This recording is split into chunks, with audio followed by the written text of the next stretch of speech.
इतने दोष होते हैं, पितृदोष के देवता भगवान शंकर, तो हम तृप्त नहीं कर सकते। अगर इनको तृप्त करेंगे तो देव अधिदेव महादेव करेंगे। आप 7 चावल के दाने या तो पीपल, बेलपत्र, आंवला, वटवृक्ष या फिर शिवालय, प्रदोष के दिन 7 चावल के दाने आप इन जगह में से कहीं पर भी अगर आप समर्पित कर देते हैं तो उसके बाद आप जो जिंदगी जी रहे हैं और 3 महीने फिर आप अंदाजा लगा कर देखना कि आपने जो 7 चावल के दाने इन स्थान पर अगर आपने समर्पित करे तो उसका फल पितरों को मिला कि नहीं मिला और उसका फल हमें प्राप्त हुआ क्या। ये वो स्थान है जहां प्रदोष के दिन 7 अक्षत चावल का दाना भी हमारे पितरों को, पूर्वजों को तृप्त कर देता है। कौन कौन सा स्थान वापिस बोलेंगे सभी लोग? पहला पीपल, दूसरा बेलपत्र, तीसरा आंवला, चौथा वटवृक्ष और 5वां शिवालय, शंकर भगवान का स्थान। अब इसको समझना आपके ऊपर निर्भर, समर्पित। कभी मौका लग जाए,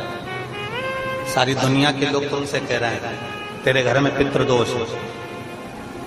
1 रुपए कमाते हो 1.25 रुपए खर्च होता है,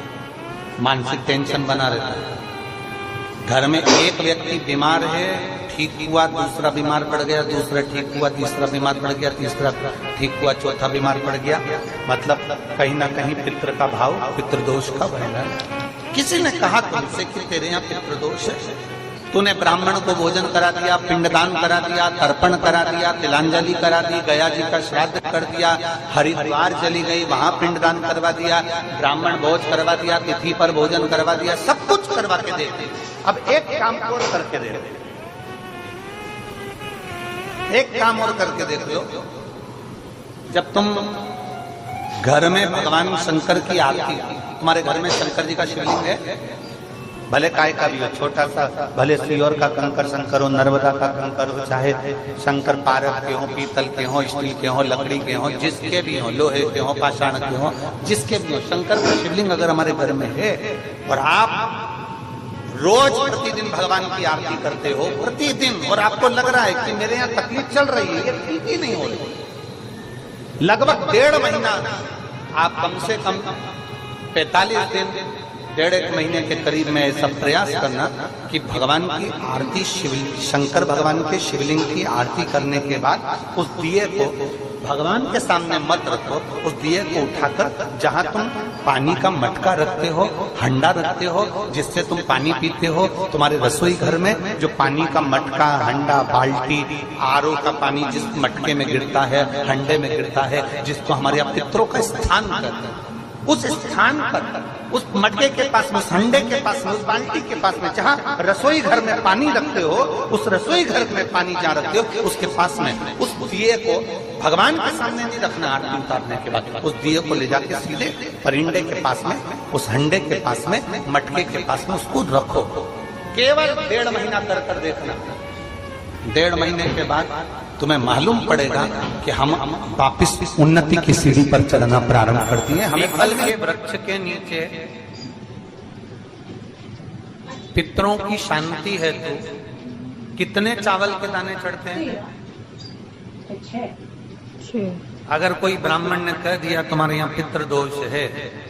1 रुपया कमाते हो, 1.25 रुपये खर्च होता है, तुम्हारे पास में पैसा टिकता नहीं, तुम्हारे यहाँ पितरों का दोष है, तो तुम 1 चावल का दाना अगर आप कहे कि पीपल के वृक्ष के नीचे दिया लगाओ, पीपल के वृक्ष के नीचे आप जल चढ़ाओ, या महादेव के मंदिर में 1 लोटा जल चढ़ाओ, तो हम कहते हैं ना कि प्रदोष के दिन बेलपत्री का वृक्ष, पीपल का वृक्ष, आंवले का वृक्ष, बड़ का वृक्ष या शंकर का शिवालय, फिर से सुन लेना, पीपल का वृक्ष, बेलपत्र का वृक्ष, आंवले का वृक्ष, बट का वृक्ष या फिर शंकर का, जम के बोलो, शिवालय। शिवालय का मतलब शंकर का मंदिर या शिव। प्रदोष के दिन अगर आपको लग रहा है कि हमारे यहाँ पितृदोष है, बहुत तकलीफ चल रही है, बहुत कोई ने कहा पितृदोष है, कोई कह रहा है पितरों का, तुम्हारे यहाँ ये तकलीफ है, पितरों की ये तकलीफ है, पितरों की वो तकलीफ है, पितरों की ये तकलीफ है, बार बार अगर कोई कह रहा है तो फिर आपको उसमें स्मरण करना पड़ेगा कि हम चावल के कितने दाने भगवान शंकर को समर्पित कर दें कि भोलेनाथ हमारे पितरों को तृप्त कर दें। हम तृप्त नहीं करेंगे, हमारी सामर्थ्यता नहीं है कि हम पितरों को तृप्त कर सकते। आप में से कोई है जो पितरों को तृप्त कर सकता है? संसार में कोई नहीं जन्मा जो अपने पितरों को, अपने पूर्वजों को तृप्त कर दे। गया जी का पिंडदान कर लो, तर्पण कर लो, तिलांजलि दे दो, घर में ब्राह्मण भोज करा दो, साधु भोज करा दो, संत भोज करा दो, तुम दुनिया भर का सारा